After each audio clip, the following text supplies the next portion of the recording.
Hello, everyone. Welcome. This is episode 3 of Magnificent by Design. And today I have with me Tracey Whittet.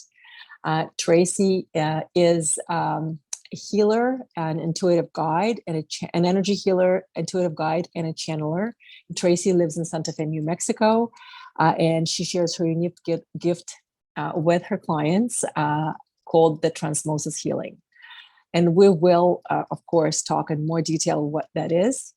But for now, we'll just start with some questions, and I'll let Tracey talk a little bit about kind of how, I guess, you came into doing this work. Because I know you've had, you've done work in corporate, you have a very rich background, having done a lot of different things. So it's always fascinating how things, happen in people's lives. So welcome, Tracey.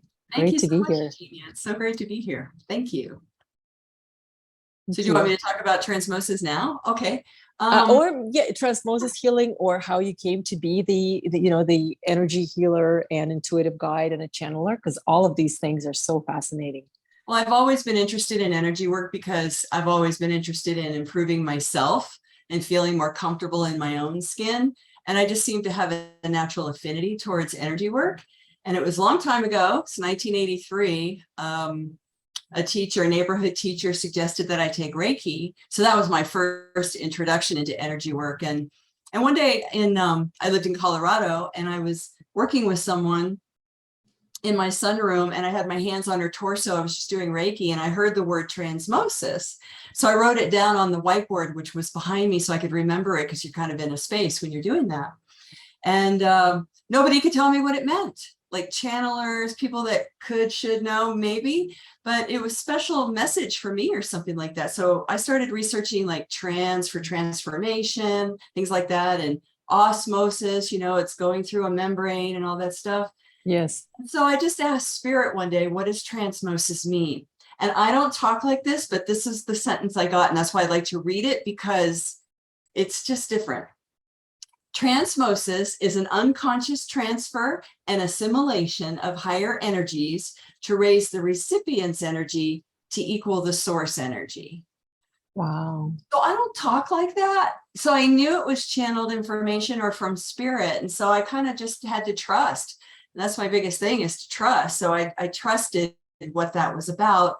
And then, of course, a beautiful cyber security company got that URL, so I couldn't use it. And so it's kind of morphed into like Transmosis Healing, because that's pretty much what it does. It's like source comes through the client. We call in 100% pure divine light, and we call in my guides of 100% pure divine light. And then we ask, show us what is, like in Eugenia's highest and greatest good. And then it's kind of like my voice, that's how it's unique, is like I share what I hear and I see. But of course, the client, you, whoever, tells me what you want to work on physically, emotionally, mentally, spiritually. And then I've taken lots of energy work classes. And this most recent one was called Multidimensional Body Balancing. And there are many, many areas within the physique, within the anatomy, where energies can get stuck in the past. And so there's lots of light phrases and this and that. And so I just kind of like tune in and ask what is in your highest and greatest good with 100% pure divine light. I really want to stress that, because yes. The first time I had a clearing, Vicki waited. She called in my guides of 100% pure divine light. And I'm like, what's going on? Because she was really silent for a really long time. And she said, oh, that's because there's a changing of the guard. I'm like, what? I always thought I was working with, really pure high frequencies. But I think that if we don't state it, it might not happen. So that's one of the greatest gifts I learned, was to call in 100% pure divine light, even if you intend it, and as I had before. Mm-hmm. Mm-hmm. Yeah, so it just, transmosis is like spiritual hygiene. And, and I do have anatomy background. I do have that physiology, that knowledge. And what I learned in my course, which seems to happen with everybody that I work with, it's like, what's the issue? Lots of times it's the ancestral lineage of the DNA of the mother and the father. Mm-hmm. energy, trauma, things, whatever happened that got stuck in the past, when we clean up those energies with violet consuming flame or the purple transmuting flame, there's all these colors. Once you clear everything out, then you heal and seal it with liquid golden lights, because the universe likes a vacuum, and you don't want anything negative to fill that back up now that you cleaned it all up. Absolutely. And then you anchor it and hold it with divine love. And so we forget how powerful we are. We are so powerful through the spoken word, through our thoughts, through our feelings. I kind of get that we are God embodied. I mean, we are the expression of the divine.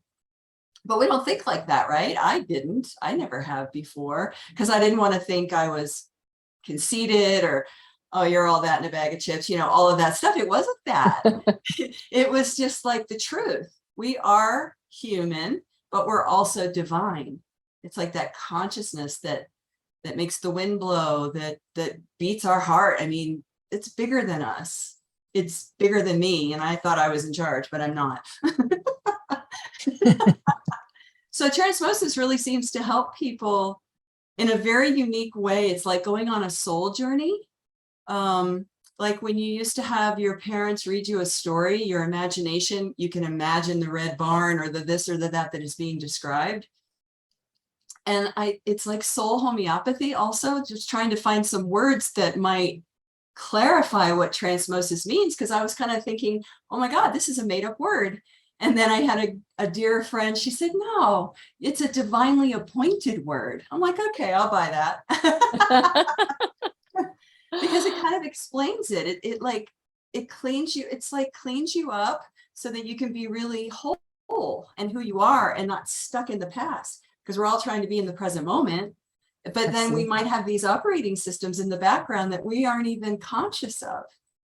So when you clean it up with light and the sound through your voice, it's co-creation. Both of us talk or share, but usually the person just goes into this lovely dream space, and I record it and then I send it to them so they don't have to pay too much attention and take notes and things like that. So it's very unique, and it's just I want to be able to teach it someday, teach the basics so that people can heal themselves.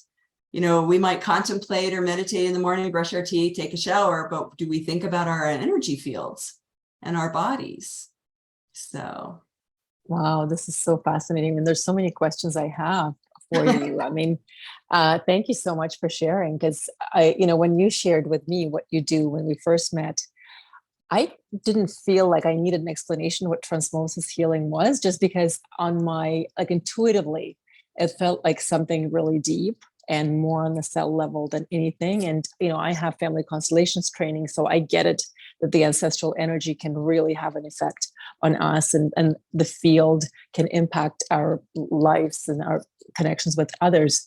And so it's fascinating to hear, because my previous interview was with a family constellations facilitator and a friend of mine who does this work. So it's kind of interesting how I didn't even think that transmosis healing could do that, but I can totally see how that energy needs to be transformed. And like you said, that this is the healing. Like now people talk about way more than ever about our energy field and how important it is to think the thoughts that we want to bring up or that help our vibration to be, high, to be higher, and to live in a different, maybe in a different place, or not kind of be as negative. Now, how do you channel? I guess this is the first question, because it sounds so fascinating. And if there's, I don't know if there's any way, because I'm sure this is such a natural thing. And does that come to you in words? Because when you read that paragraph of what transmosis healing is, just curious, maybe a few sentences on how information comes to you. And that's just from someone, I kind of do intuitive coaching. So a lot of information comes to me, but it's more in this claircognizance. So I kind of know. Yeah. But it doesn't come to me in words or through channeling. So I'm always fascinated how that happens. If there's anything you can share about that. I think really what it is intuition and connection to the divine. And for me, I think I'm more clairaudient. Like it sounds like my own thought, but again, it's sometimes at a different frequency or sound level. Like it's like they talk about that still small voice. It's similar to that. And when you ask questions, the energy expands. So when I work with someone, or even when I'm in conversation with you, I might hear something in my thoughts. Yes. Then I will share it as if it's just natural, normal conversation, because it is. But sometimes you get information differently, like sometimes it's visual, and I don't really see energy with my eyes open. Sometimes I'll see pinpoints of light, and I know I'm on the right track. And this was in the early 80s. I remember being at Xerox in corporate America, and somebody would be talking to me and they'd say something, and all of a sudden this dark dot would show up, and I'm thinking, they just thought a negative thought, or they were just judging something about what they said. I mean, I could tell, like, it was back then, it was black and white. It was like, if it was a pinpoint, like a little star, then it was like, yes, this is positive. This is great information, you know? But when it was dark, I interpreted it to be a negative thought or a judgment or something lower frequency. But now, like when I work with someone out, we call in 100% pure divine light, and then I'll ask, show me where to start. And I'll just kind of hear mother side of the family, 50 generations back or whatever. And then I just do my sequences and my protocols that I've been trained, or what I hear. And I have a clairvoyant friend who really does see everything with her eyes open or closed.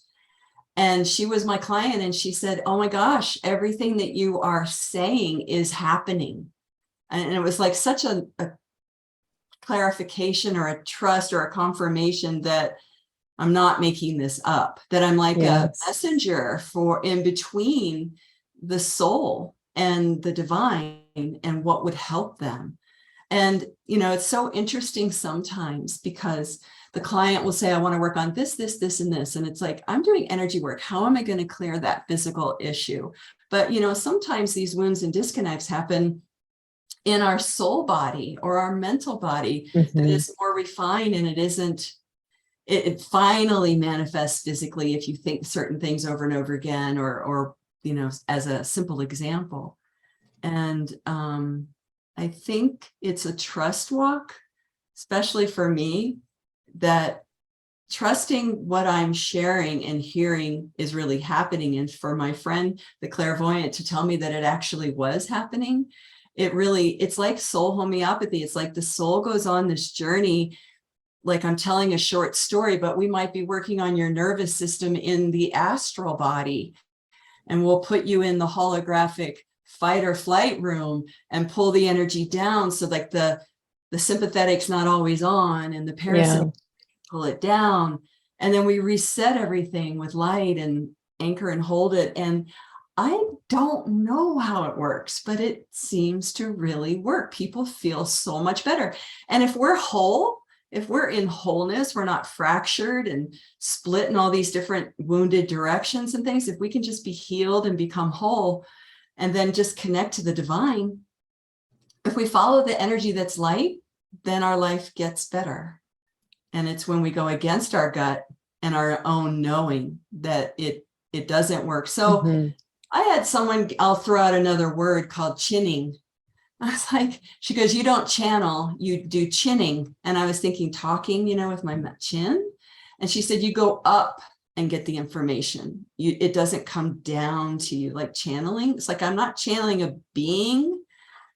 I'm just working with the energies of 100% pure divine light and allowing what comes through this one voice that's probably for the many.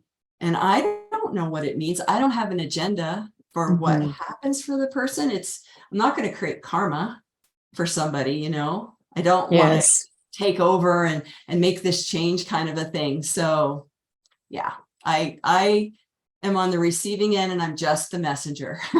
It seems to be very effective. So intuition is what it is, I think.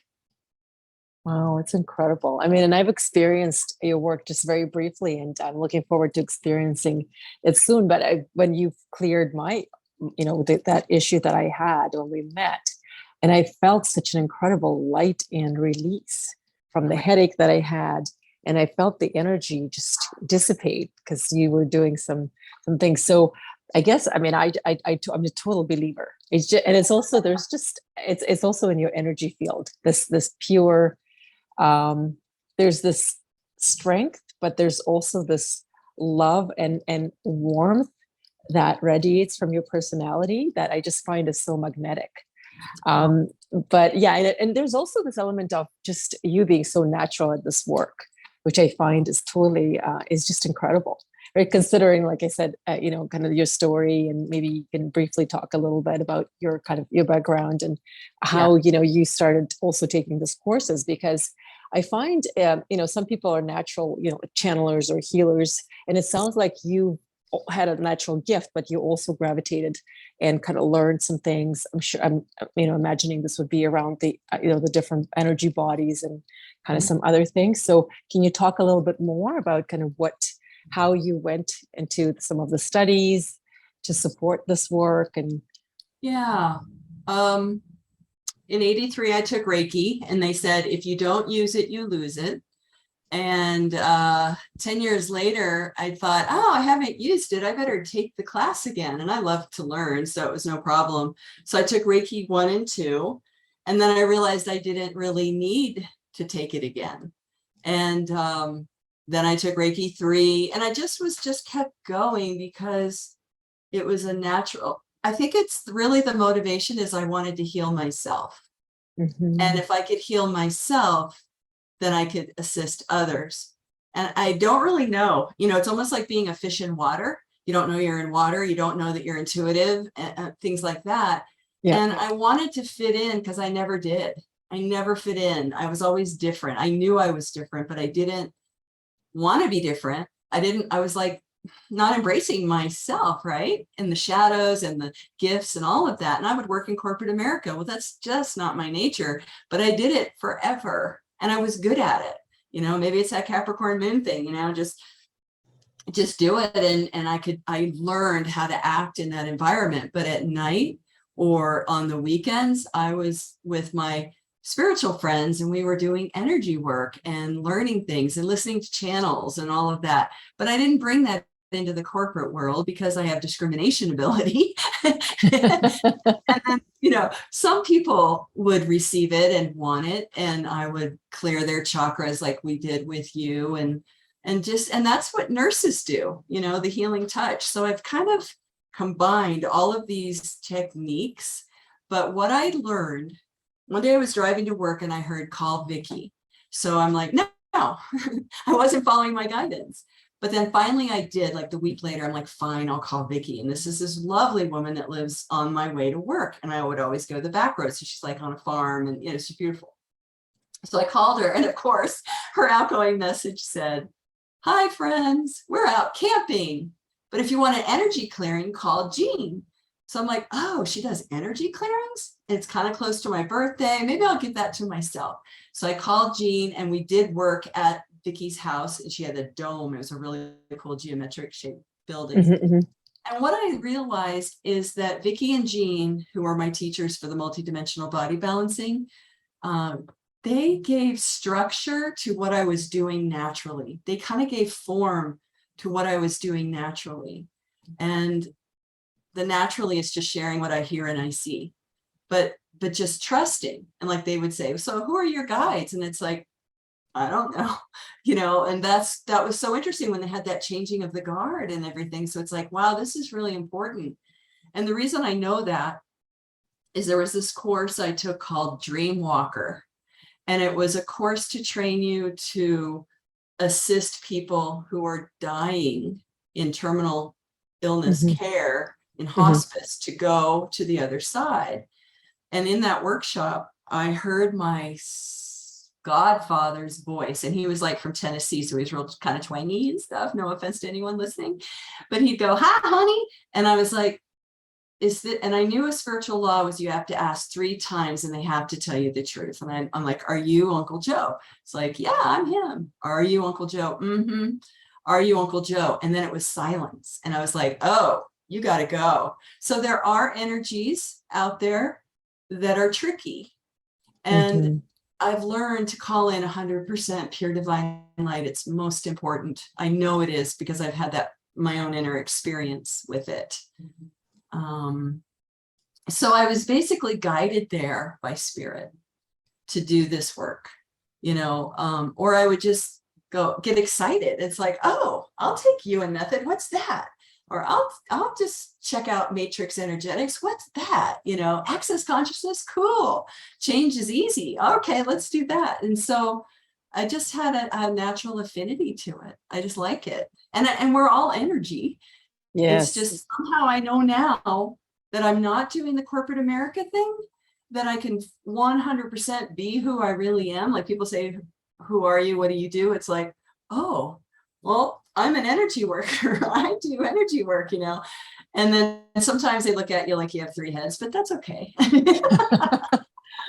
Yeah, and I think those maybe are not the people that you'd be working with, but I'm sure and I know that you've got a lot of people who are actually gravitating towards your work, and you've helped quite a few people. So I think the more people are expanding their mind, right, their consciousness, the more they're going to be ready for this work. And I think we're moving towards that. And hopefully, through some of these channels like of information and the podcasts and you sharing your work more, I'm hoping that it will touch more people. And I know it will. And I also am excited about the teaching part. Yes. For you to teach others, because it's like that expression, right? Whether to give a man a fish or teach them to fish. Yes. I think that it's like you said, it's this energy hygiene that's so important for each one of us. And can you talk a little bit more about what you're planning and if there's any timing around the teaching that you're thinking? I know you said you're working on something. What I'm struggling with truly is that everybody's consciousness is at a different place. And what I need to do is bring everybody to the same launch pad so that when I share about the violet consuming flame to clean, clear, cleanse, heal, harmonize, and balance, that we're all on the same page, and I don't want anyone to be left behind. And so my struggle is I've been studying this for 40 plus years, and it's like, I don't want to insult anyone and go way back, but I need to be able to teach people to trust themselves to get the right answer. And some people use a pendulum for dowsing for the yes or the no or the true or the false. Some people, use their own body to muscle test. I personally pretend like this is my deltoid muscle, and I just push my middle finger down on my index and I ask, true or false. That's interesting. I've never heard that one. Yeah, it's kind of like it's your arm, but it's your finger, and you just practice with it. Like, show me truth and it stays strong. Show me false and it goes weak. And things like that. And so that's what I mean. There's so many ways to teach muscle testing or what's true. Access consciousness does a really cool thing where your body is pretty much the pendulum. And it doesn't lie. I know that's true. Your body never lies. It tells you, like your stomach. I totally agree. Really tight, right? Oh, this is not good, or anger or fear or whatever. Or when you're happy, it just all lifts up like gravity comes off of you somehow. So getting into the pattern of asking questions and trusting the answer is a great exercise. And so I've started this work with an ebook, like trying to do the whole outline and then fill it in and really expand upon each section so that nobody's struggling, with their mind to try and understand what's going on, that they just really get the foundational skills to trust their own intuition. Mm-hmm. And if I could plug myself for 1 second, my girlfriends and we wrote this book called The Magi Within, Unlocking of the Inner Self. And we wrote it together, and we each wrote a chapter, A through Z, and it's all about connecting to the intuition. It's a workbook. So if you pick the letter K, like A through Z, and you picked K, well, K is kindness. And we wrote a whole chapter on kindness and how, like, if that morning you opened up the book automatically to the K, to kindness, you would trust the universe, read that excerpt, answer the questions, and then you would just be with kindness all day long. And it's a way of teaching people to connect to their inner world. Like if you were driving and you were late for work and somebody cut you off, are you going to be like, you know, or are you going to be kind? You know, it just looks at it at all these angles, and it just really, the truth is all the power is on the inside of us. It's in the inner realms. It's trusting our inner nature and our own divinity.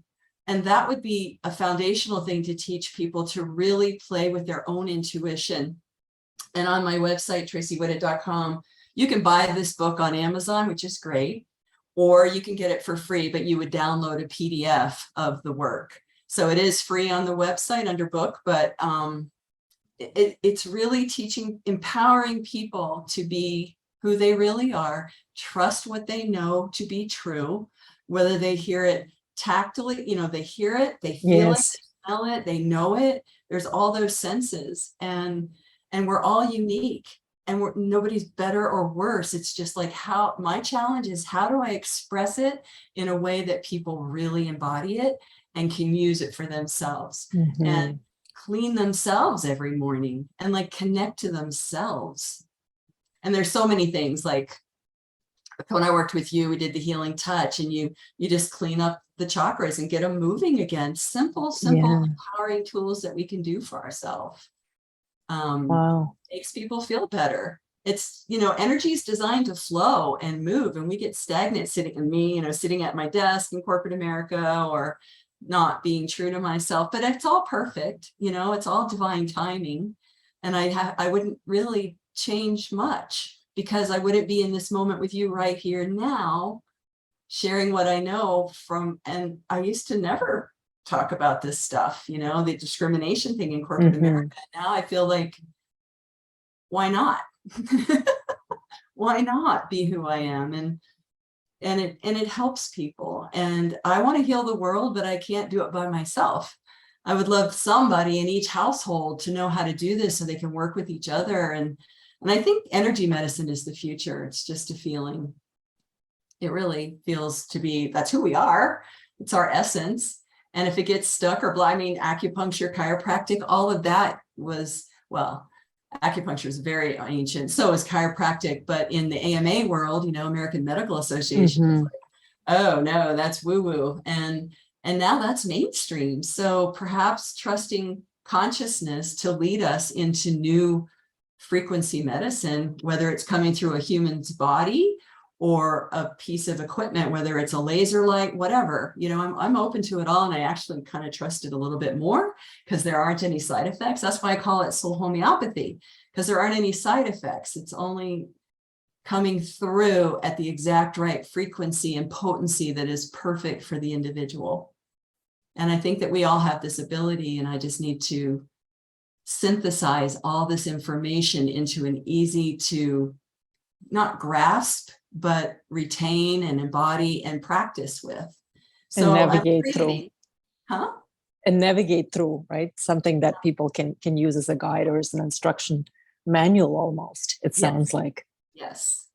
Yep. Wow. It'll probably be an online course to start, and maybe do it in person. You know, it's been weird with COVID, so do everything online for now, and see how it can be in person. I mean, I would love to teach classes in person, but it's still kind of tenuous with the world.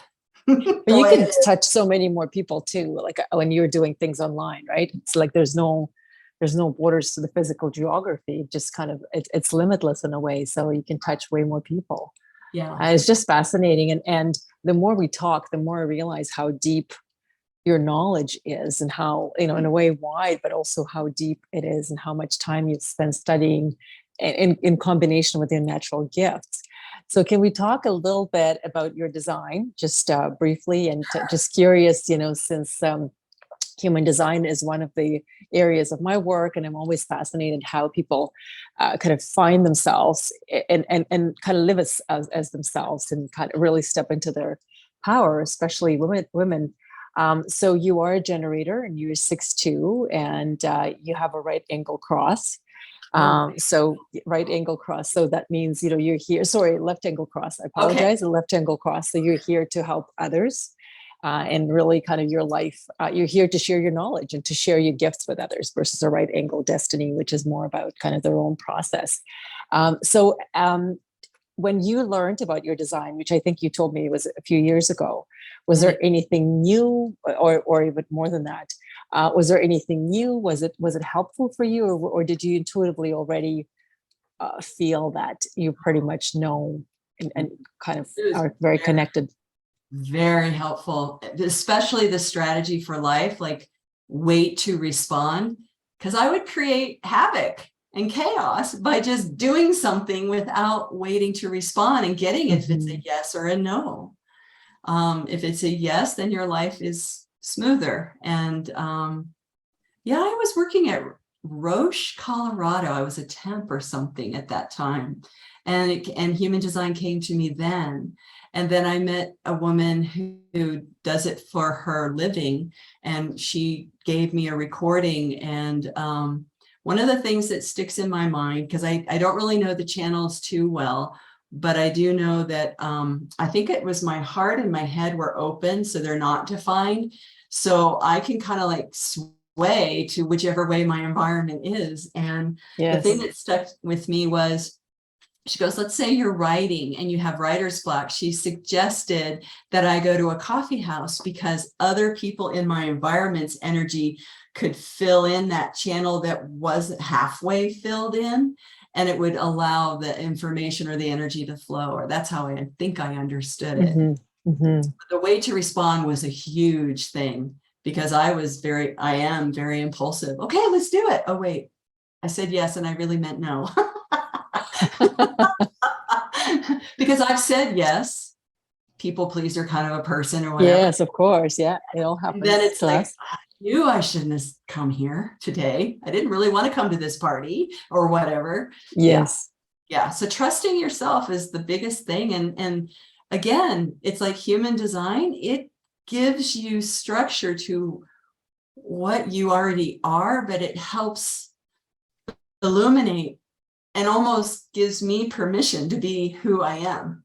Like, because I was such a looking outside and working in corporate. And I know this isn't me, but I'm going to find myself somehow. And it human design really gives you your, I almost want to say the molecules of who and what you really are. And when it's reflected to you and you know this, it's like, oh, well, that feels right. That feels good. How come I didn't get that before? You know, it's really interesting information and energy. I think, what is his name? Rahu. He was amazing to bring that algorithm through. And I do have the body graph. I just need to spend some time with it because I really wanted to learn more. I go deeper with it. So I'm excited about, and I learned the 626 was something about being up on the roof. I'm not supposed to be in the cave this lifetime. I'm supposed to come down the mountain and be with the people and have an ordinary life. Like, no, I like meditating in the cave. Yeah. Well, and you could, like, because you have the 6-2, so you have the hermit and the unconscious, and you do need that alone time to really cultivate your gift and to kind of be that pearl, you know, that, or the kind of to be away from a lot of light and from a lot of noise, so that you can actually hear your own voice, the voice of your intuition. And hermits are usually called out of the cave. But as a 6, you would live your life as a 3 up until you're 30. So probably lots of challenges and lots of ups and downs, as we call them, and just lots of experiences, so that you accumulate that until about 30. And then at 30, usually it's about being on the roof. So kind of being more of an observer, being slightly aloof and watching from the top of the roof, kind of how the world is working, so that you can accumulate experience and become the role model. Because 6 is kind of, that's the last line. So that's really about being a teacher and the role model, where people come to you and they want your wisdom. And I could see that that's where you need to be seen, or at least show up, so that people kind of know who they come to, or, you know, that you have this knowledge, right? Because how else are they going to know? Right. That you have it. So it's so interesting that, you know, you would say, and it sounds like it was in the 90s, sometime in the 90s, that you found out about human design. Well, way earlier than I did. That's for sure. Oh, or most people really, because I find that, human design has become sort of the widespread thing, I would say, in the last 3, 4 years. And I found it about a little over 7 years ago. So oh, it has been a journey, and I wish I knew it 20 years ago. But I guess, I believe in the divine timing, like you said. So I think, that I wasn't ready or it wasn't the right time. But when it was the right time, it was definitely the right time. I mean, I use the system a lot, is in the my life. what's the two about? Is that relating to one other person or something? The hermit. It's the hermit. So it's Oh, the kind of the hermit is the second line. So the hermit is about the gene keys. In gene keys, it is about relating to the other person. It's about the that's partnership. But in human design, it's more around being kind of your having natural gifts. And that's where I think when you're talking about having those gifts of being able to channel or having the strong intuition or the clairaudient ability, you are so natural with it that you don't even know that's a gift, right? And that's the thing about the hermit, that the hermit needs things reflected to them or kind of be reminded that they're gifts, because they're so natural that it's just, you don't even see them as a gift because they're just an extension of who you are. And so it's very interesting for a hermit to be around others and to kind of sometimes even let others reflect to you and mirror back to you what you offer. That's why I listen to you, and you're so natural, and even in the way how you explain this work that you do, because I find that with energy, a lot of people are amazing at what they do, but they cannot clearly explain what they're doing in a way that a normal person can understand. And I don't consider myself normal either, but at least somebody with kind of like on a certain level of consciousness can understand. And I find that you are so articulate, and so you have such an ability to kind of to do the work, but also to explain it and to kind of and to be very clear and very conscious about it. So yes. that I find is an interesting combination, because again, I just find that most people who are gifted in the energy work are not necessarily so gifted sort of with the logical mind. But I also think that it's also our limiting belief that if you have one ability, it kind of negates the other. I think, science and energy and consciousness can totally exist together. Yes. It's kind of like whole brain thinking, if you will, the right brain, the left brain, Yes. balanced, it's whole. And that's the goal, I think, is holistic health. How can you be in balance? If you had a circle with a square X in the middle or a cross, it's physical, emotional, mental, spiritual. They all need to be in balance. I feel I know they need to be in balance, and things get out of balance. But you can always pull yourself back to neutral. I mean, that would be the ideal space to be in all the time, is Yes. neutral, and you're balanced and you're not like charged positively or negative. It's like getting out of the duality. Maybe the Buddhists call it the middle way, but it's like truly being like, even when I'm working, when I was learning this energy work through the multidimensional body balancing, sometimes my mind would get involved and it'd be like, I wanted it so bad for the other co-student that we were learning to clear something, that I would get charged. And Mm-hmm. so what we were taught is to go back into your heart, return to neutral. And that's like connecting to the earth, coming back all the way back up and connecting to source and returning to your heart, return to neutral. So I kind of shortened the mantra when I feel myself getting anxious, like I want it, like codependent, like I want it more than the client does kind of. Yes. And I just return to neutral. And then it's like, because that's when you are truly the vehicle. You're the vessel of 100% pure divine light, and you're there to be of service.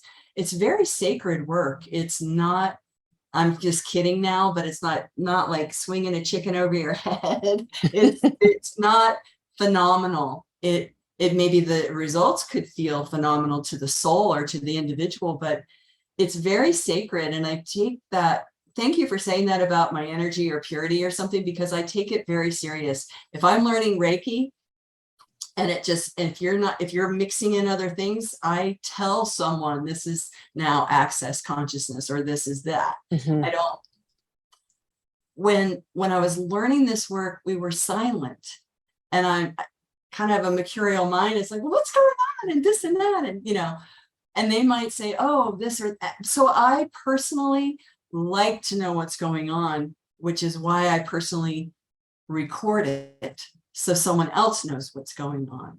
Otherwise, I think it brings up my trust issue if I want to be really real with you here, that like, do they know what they're doing? What are they doing? It's all silent in here, and I'm kind of feeling some tingling over here, but I'm not sure, but I feel like it could comfort someone to know what I'm experiencing with them in the session so that they can relax deeper and just receive it. It's kind of like messages from the divine. In this work I studied called Creative Wellness, I was mid-20s, holistic stress management. It changed my life. And I still use it to this day, whether it's gems and stones, Bach flower remedies, colors, nutrition, all of that based on applied kinesiology. Are you a thyroid, adrenal, or pancreas type? And how your personality affects your health. So I've always been fascinated with systems and programs that help us unlock our genius, like who we really are, like so that we can be the best we can be.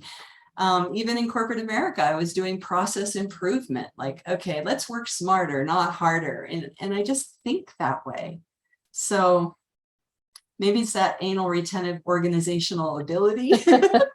Well, it's interesting. Well, we'll definitely look at your design a little bit more, because there must be something in there that has to do with channel of structuring, or something to do with efficiency and seeing what's not working. There's a few of those channels. Oh, interesting. And a body graph. Cool. Nice. Yeah. And I love what you just shared, and it's totally new to me. So I'm not sure if we need to kind of do a separate, what you shared about the pancreas, thyroid, and something else. I've never heard of it. So it's like totally new knowledge, which is really piquing my curiosity. I'm not sure if it's going to take a long time to go into it. It's holistic stress management, and it's based on your glands and your primary glandular weakness, and how is your personality created. It's created through three things: your genetic code, what you inherited. Yes, of course. Your lifestyle, your environment, your lifestyle conditioning. But then the third part are your own moral choices, like things that you chose to do. And it is a whole system. And Michelle Luson, Doctor of Divinity, she's probably in her 80s now. She was way before her time. Wow. And she brought this through with some scientists, some chiropractors and things. And you know who's actually really made popular the work that she did, that I experienced this, is Joseph Dispenza. Joe Dispenza describes holistic stress management on the inner with the neurons and how everything moves in the body. So I think Joe Dispenza kind of made it more popular. Because when I heard him speak in Denver, Colorado, I'm like, oh my God, he's talking creative wellness. This is so cool. I actually left my Xerox job and went to school full time to learn about endocrinology and all of that, so that I could understand deeper of this work that she's talking about. Because it's like your nervous system connects to the endocrine system, which connects to the chakra system. So, and it's all along the spine, and it's just all works together. So I'm looking back at my life, and I see that everything that I studied is kind of coming to fruition through what I call transmosis, because we are whole. It's all one integrated thing, and we are that essence of the universe. I mean, we're all one thing, but it's working with the invisible.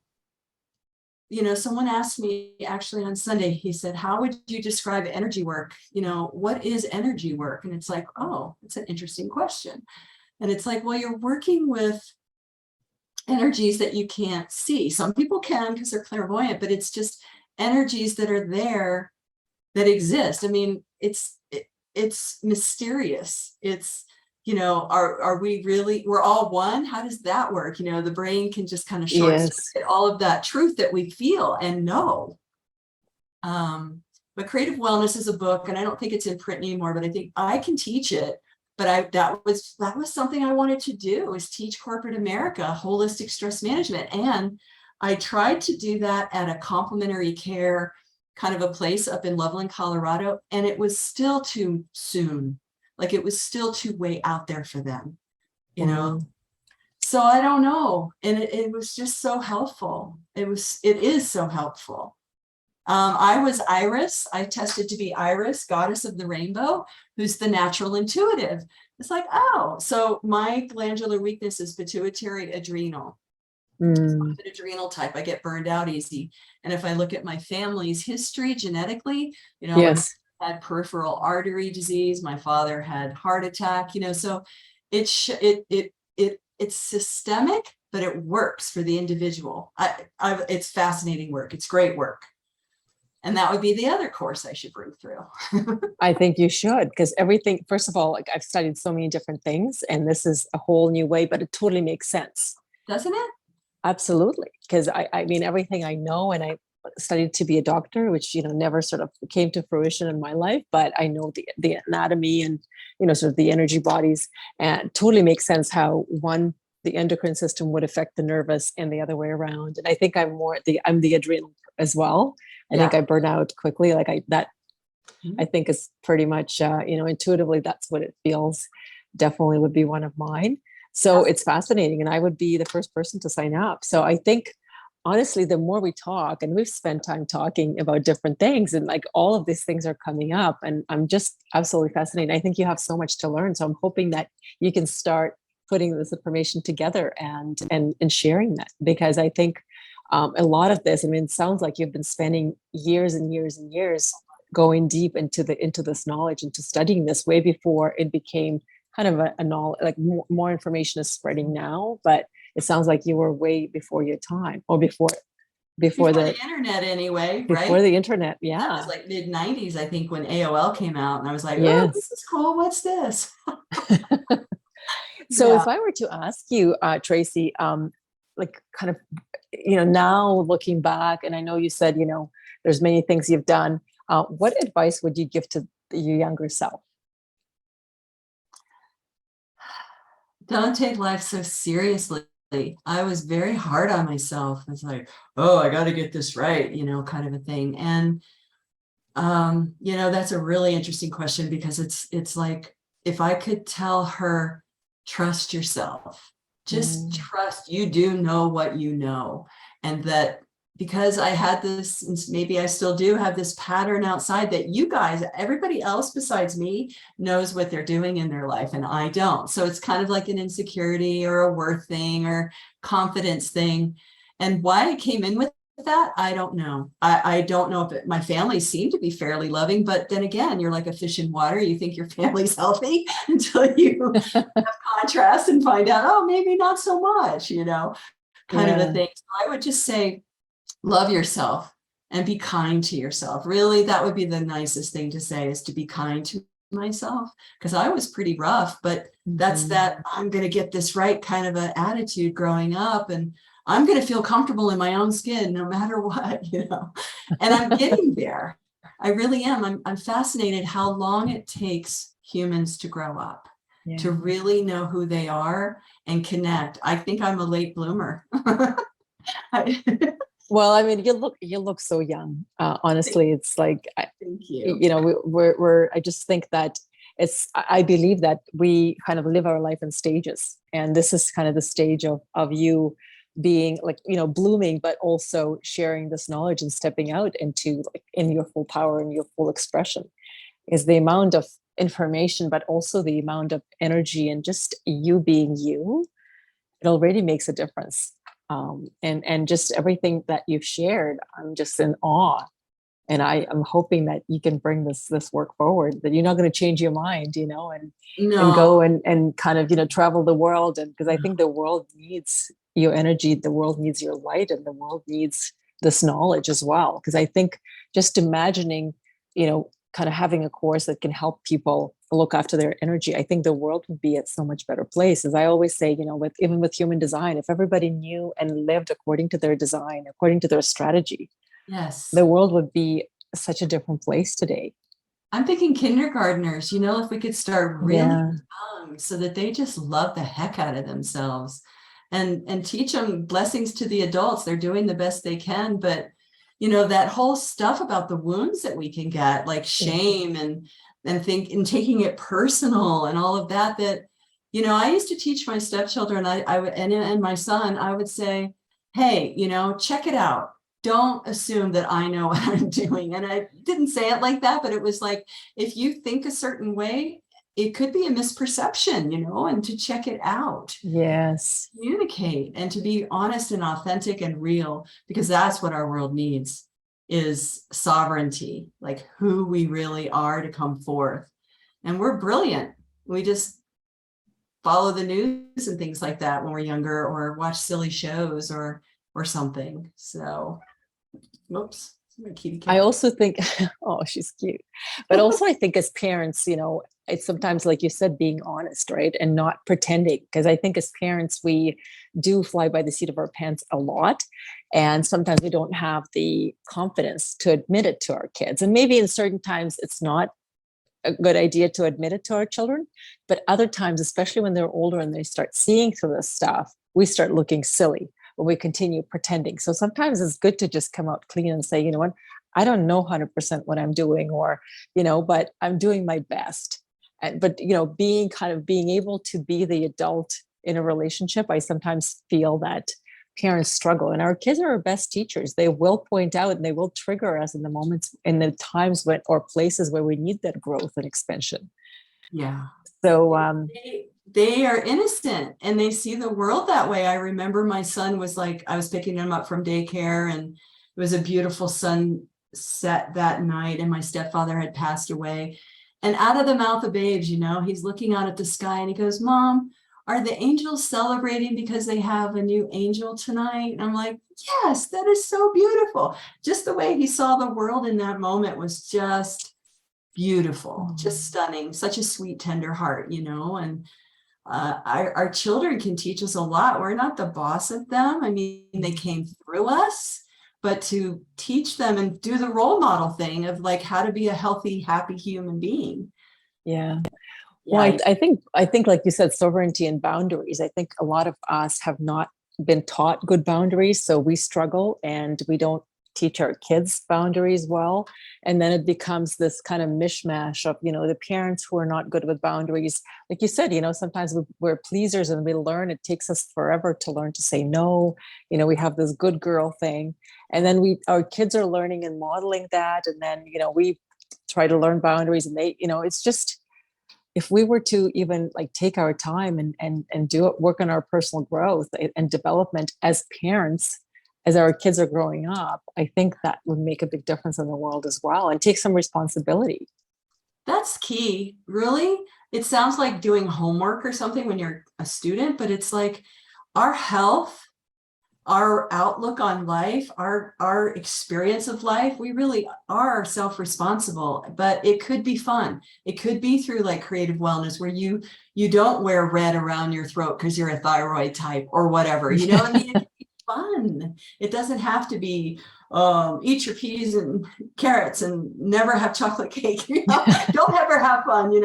It's self-responsibility doesn't have to be like homework. That's drudgery. Some people probably love homework, but I hear the word responsibility and it's like, one more thing I have to do. And it's not that. It's really self-love. And I learned when I was 25 that everything is cumulative. Everything that we do in our bodies is cumulative. So I've always been interested in organic food and exercise and natural holistic health. I don't know why. Maybe in a past life I had all that and I'm just examining it further now. And in this body, I don't really know how it works. I know that I know nothing. Wow. Well, I think you know a lot, but what I find is the more we know, the more we realize we know so little. Exactly. That's brilliant right there. That sums it up right there. Life manual. Yeah, exactly. No. Picking it up as we go and doing the best we can. And I think that about people that have had a really hard life. When I worked in quality at the prison system and they did healthcare I was a contractor, they, when you read the, what do you call that? Coroner's report, like if someone passes away and you read their medical history, you're like, oh my gosh, no wonder this person ended up in prison. It's just horrendous, the amount of darkness that's in the world, the abuse and things like that. But I know for a fact that light always prevails. Light is at level 10, and the 9 through 1 could be called the dark in any way you want to describe it, but the light always prevails. And if we could focus on that and live life focused on light or truth, our truth, then hopefully I have hope for humanity. Me too. Well, I know we've taken a lot of your time. And I just love this interview and our conversation. Thank you so much for sharing. So one last thing before we close off. I mean, you have so much knowledge and so much depth of knowledge around all of these things that you've shared. Is there one thing that you would say, or a couple of things that you can share with our audience that would be helpful for energy hygiene, that could be kind of summed up, some of the advice or some of the practical tips before we wrap up the interview? I would say every morning, like when you wake up, and whatever works best for you, that works into your lifestyle, and you're racing out of the house in the morning with children or yourself or whatever, but to connect within with yourself. And that can be as simple as through the breath, breathing in and out the heart chakra in the front and the back, and just connect. And I declare myself a vehicle for the divine. It's just a kind of an affirmation. I declare myself a vehicle, and anyone can use whatever their belief system words are. I connect to God, a creator, source, Holy Spirit, Jesus, whatever your higher beings are. And I always recommend calling in 100% pure divine light. If it's Archangel Michael, if it's the angels, whatever your spirit guides and animals and all of that is. So number one is to really connect to yourself through the breath, and then ask, show me what is in my highest and greatest good. And so if you had a pain in your left knee, you could ask the beings of light, 100% pure divine light, to please, and these are the words: clean, clear, cleanse, heal, harmonize, and balance my left knee with the violet consuming flame. It's violet consuming flame will clean, clear, cleanse, heal, harmonize, and balance whatever you feel might be imbalanced. And then after you do that, you trust that it happened, and then you heal and seal it with liquid golden light. And our wounds look like counterclockwise going into the body wound spirals. So you heal and seal with liquid golden light, activating upward spirals, reversing any and all implosions, contractions, and shearings. And then anchor and hold with divine protection.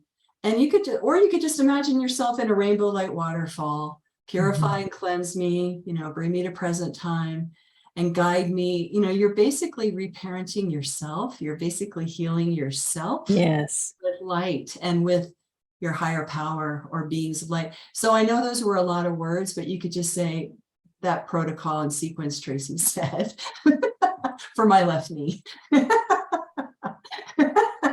And then you always thank the tools, the light tools and the guides in yourself. Yes. And then pause and reflect and center, go back to neutral if you find yourself charged throughout the day. And just ask to be guided, and you will be. It's true, that thing about asking you shall receive. It's really true.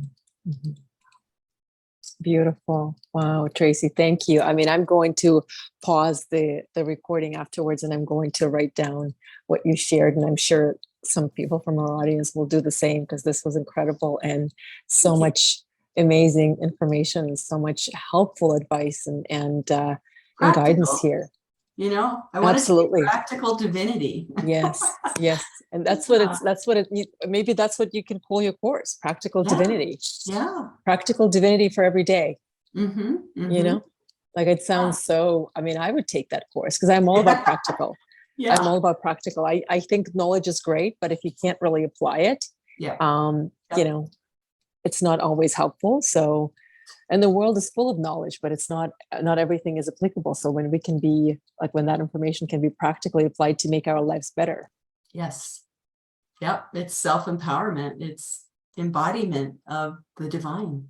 Yeah. We should all be souls walking around in our skin suit, you know? I mean, really being that high frequency of the essence of who we really are, and then treating it as such. You know, it Yes. really is a vessel. It really is something to love and care for. And it doesn't have to be drudgery, or I always say like homework, but some people like homework. Yeah, because you feel better. You're happier, you're lighter. And we would see others that way too, even if with all of their imperfections, right? And whatever they're playing out, whatever story is playing out for them, we would be able to see that purity and divinity in them. If we're able to first and foremost see it within ourselves. Absolutely. It's all love. No matter what energy work you're working with, to me, it's all love. You can call it whatever you want, Reiki, healing touch, theta healing. It's all love. It's connecting with who we really are, the essence of who we really are. And, you know, you can do shortcuts. You can be creative. Hey, just clean my essence right now, here and now. Thank you. Return to neutral. Okay, good. I'm done. Oh, I love it. Just make it up. That's cool. Yeah. Make it up as you go along. But also, you know, what you've shared there, the cleanse, and I think that's also helpful. So I'm definitely going back to write it down. Thank you so much for your time. This was amazing. Really appreciate it. And I'm hoping that we can do more. Sure. You know, like maybe even like something more practical and applicable that people can use around their hygiene. So we can definitely come back and do some more. I love you, Eugenia. Thank you. Oh, I love you too. Thank you so much for your time. I really appreciate it. You're welcome. Thank you. Thanks again. This was amazing.